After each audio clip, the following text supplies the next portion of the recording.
Primeiro tem que saber o que é dopamina para entender o jejum. Dopamina é o seguinte, dopamina é um neurotransmissor, ou seja, é uma substância química que atua no seu cérebro, que faz a conexão entre uma célula do seu cérebro com outra. Tá? Então a dopamina, você tem no seu cérebro uma célula, um neurônio. A gente tem 86 bilhões de neurônios, com B. 86 bilhões de neurônios no cérebro. E 80 e poucos bilhões de outras células, que são as células da glia. Então não é só neurônio que tem. O neurônio é a célula funcional do cérebro. É a que faz a gente mexer braço, entender as coisas, pensar, sentir emoções. Mas as células da glia já se sabe que tem uma função muito importante. Por muito tempo achou que era só suporte, etc. Mas as células da glia hoje sabem que tem metabolismo energético importante, uma sustentação importante, etc. Então, essas 86 bilhões de células, elas se comunicam uma com as outras. Por muito tempo achava-se que essa comunicação era devido às células estarem encostando uma nas outras. Hoje a gente sabe que existe um gap, uma fenda entre um neurônio e outro que a gente chama de fenda sináptica. Tá? Eu estou explicando tudo contextualmente porque temos tempo e... Por favor. Vamos embora. Perfeito. E aí, então, o que acontece? A gente tem a fenda sináptica e uma célula, para se comunicar com a outra célula, via essa fenda sináptica, libera uma substância química, que a gente chama de neurotransmissor. Tá? A gente tem duas classes de neurotransmissores. A gente tem os neurotransmissores neuromoduladores e a gente tem os neurotransmissores mediadores. Qual que é a diferença entre os dois? Os neuromoduladores conseguem modular uma circuitaria inteira de sinapses. Ou seja, quando é liberado dopamina no nosso cérebro, é como se a gente se borrifasse dopamina. Tipo, uma região inteira. Então, quando você sente uma sensação súbita de bem-estar, sente um pouco de motivação, felicidade, é como se o seu cérebro borrifou um pouco as emoções são chuvas químicas no nosso cérebro, digamos assim. Entendi. Só que isso, com o tempo, a dopamina é capaz de modular os circuitos, ou seja, ela deixa os circuitos mais ou menos funcionais. Isso é um neuromodulador. A dopamina é um exemplo. A noradrenalina também é um neuromodulador, serotonina é um neuromodulador. É diferente de neurotransmissores da classe de neuromediadores, como, por exemplo, o glutamato. O glutamato é um neuromediador. Por quê? Porque a ação dele é pontual de uma sinapse para outra. Quando você pega, por exemplo, antidepressivos clássicos que a gente conhece no mercado, como, por exemplo, talvez o mais clássico, que é a fluoxetina. A fluoxetina é um inibidor seletivo da recaptação de serotonina. Então, a fluoxetina aumenta a disponibilidade de serotonina na fenda. Quando você trata um paciente com depressão ou com ansiedade, porque na realidade a fluoxetina ela deveria ser das classes dos ansiolíticos, para ansiedade, não para depressão. Porque a serotonina, quando ela aumenta, ela diminui um pouco a sua ansiedade, ela diminui a sua agitação. Tá? Então, desculpa só te interromper. Vai lá. Aí eu só vou saber a sigla em inglês. O que é o SSRI? Essa aí. É isso aí? Inibidor seletivo da recaptação de serotonina. Quando você toma um antidepressivo da classe dos serotoninérgicos, ele, via de regra, não é um antidepressivo, cara. Tanto é que muita gente sai do consultório psiquiátrico com a receita de um antidepressivo serotoninérgico e acha que tem depressão, mas o psiquiatra deu para ansiedade. Por quê? Porque a serotonina... ela tem muito a ver com a percepção de que eu tenho... Quando a serotonina aumenta a sua percepção de calmaria. De tipo assim, eu tenho o suficiente para viver. Então, quando você olha para o seu estúdio aqui e fala assim, caramba, eu conquistei o estúdio, aumenta a sua serotonina. E essa classe, inclusive, os efeitos colaterais dessa classe de medicamento, muitas vezes é perda de libido. É perda de libido, é perda de fome. Por quê? Porque aumenta tanto a serotonina... que o drive, a busca, eu preciso daquilo, já começa a diminuir, inclusive, no apetite sexual e no apetite alimentar. Por quê? Porque a sua serotonina é tão alta que o seu cérebro tem a percepção de que você já tem tudo que precisa para sobreviver. Então, gera queda de libido e etc. E detalhe, a serotonina, por que eu comecei a falar isso? Porque a serotonina, ela demora, esses medicamentos serotoninérgicos demoram de 2 a 4 semanas para começar a fazer efeito. Então, o psiquiatra te dá hoje... se você tomar certinho, daqui a 4 semanas vai começar a ter o efeito antidepressivo ou ansiolítico, diminuindo a ansiedade. Por quê?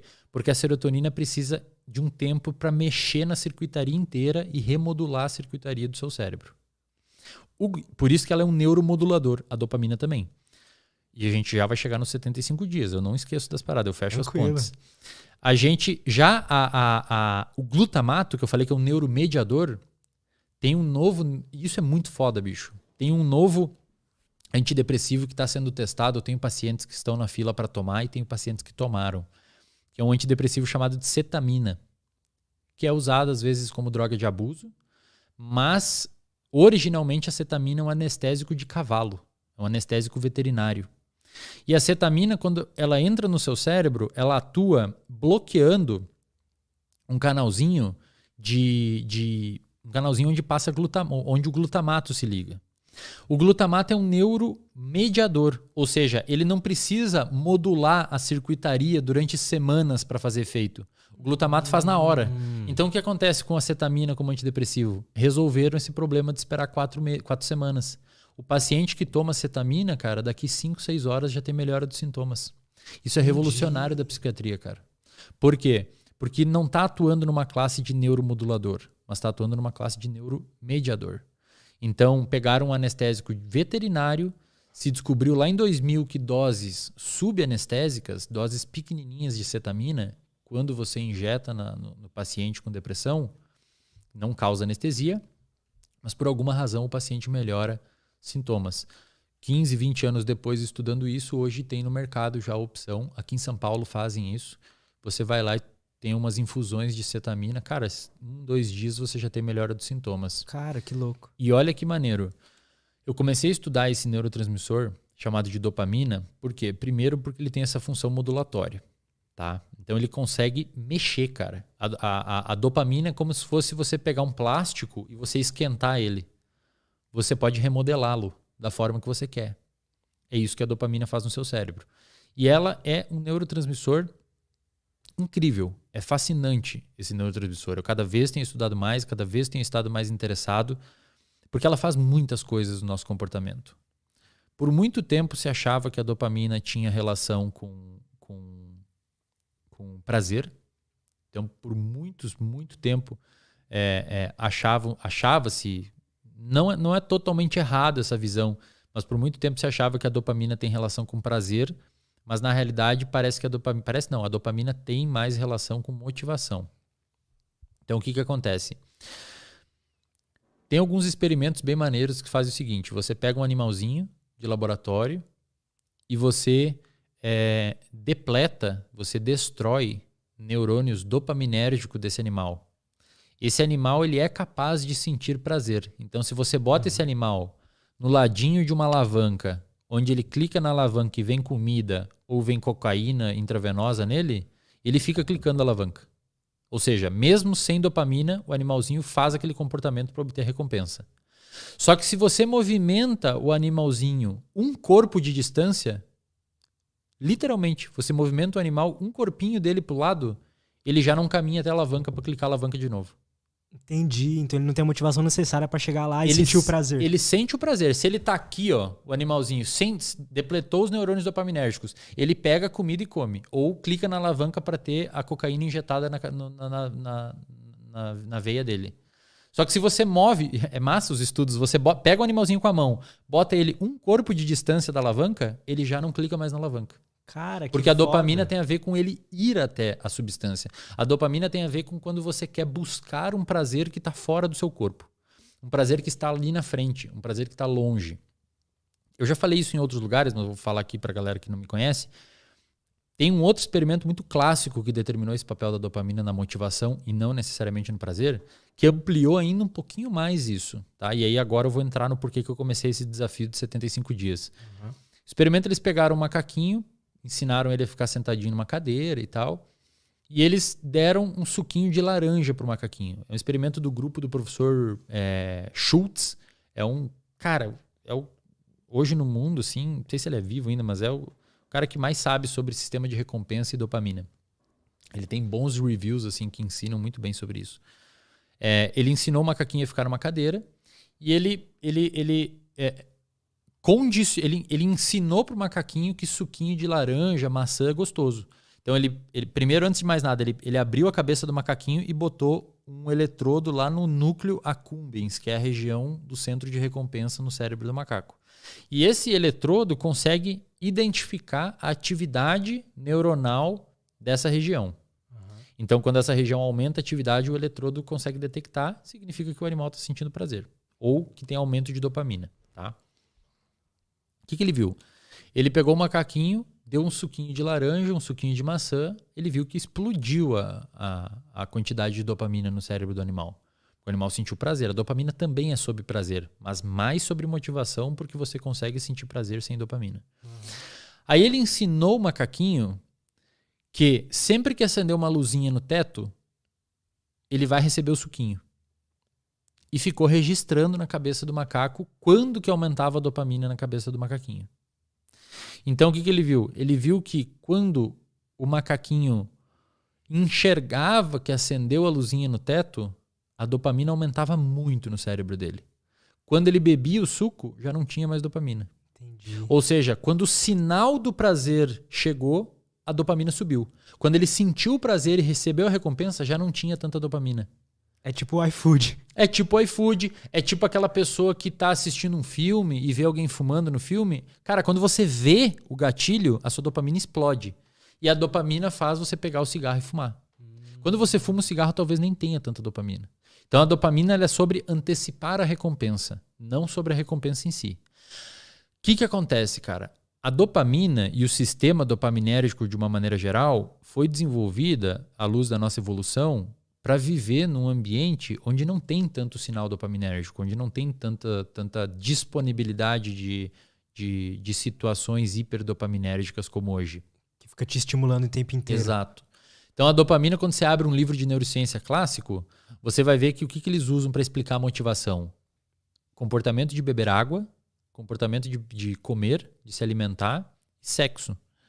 Por quê? Porque a dopamina funcionou para isso durante a nossa evolução. A gente acordava de manhã nas cavernas lá e tinha que ficar motivado e preocupado com o que ia comer, se tinha água para beber ou se ia cuidar da prole, etc. Faz sentido. Hoje a gente não precisa se preocupar mais com isso. Inclusive tem alguns pesquisadores que argumentam que a sociedade hoje ela é tão deprimida e tão ansiosa justamente por isso. Porque o nosso sistema ele se desenvolveu para se preocupar com algumas coisas e hoje a gente não precisa se preocupar com tanta coisa. A gente não precisa urgentemente de coisas hoje vitais para viver. Via de regra, as pessoas têm coisas para comer.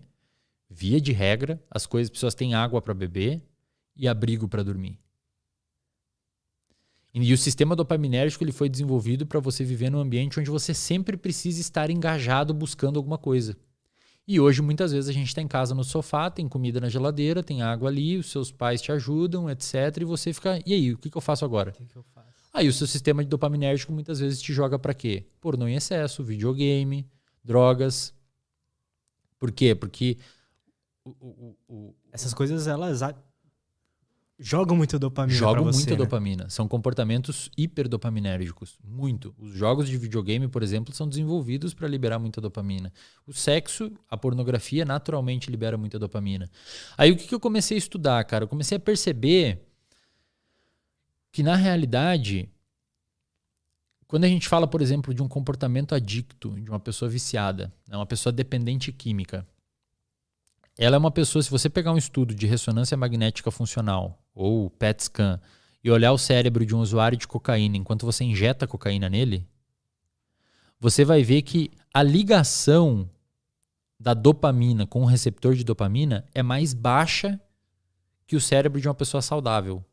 Ou seja, ocorre um downregulation. O que é downregulation?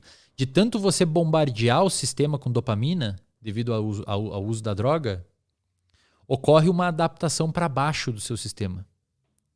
Então o seu basal de dopamina fica mais baixo. Entendi. É por isso que você sempre precisa ficar buscando aquilo. Por quê? Porque o seu basal está cada vez mais baixo e você tenta desesperadamente aumentar a sua dopamina com a droga, só que ele cai ainda mais. O nosso corpo ele se regula muito assim. Se você come muito açúcar, o seu pâncreas vai liberar muita insulina. E conforme você vai liberando bombas e bombas de insulina, a sua célula começa a criar uma situação chamada de resistência à ação da insulina. E a resistência à ação da insulina é mais ou menos por isso. O receptor de insulina sai da célula e você começa a não ter a ligação de insulina e não ter a entrada de glicose na célula. Eventualmente você desenvolve diabetes. A droga no cérebro faz mais ou menos a mesma coisa, Lutz.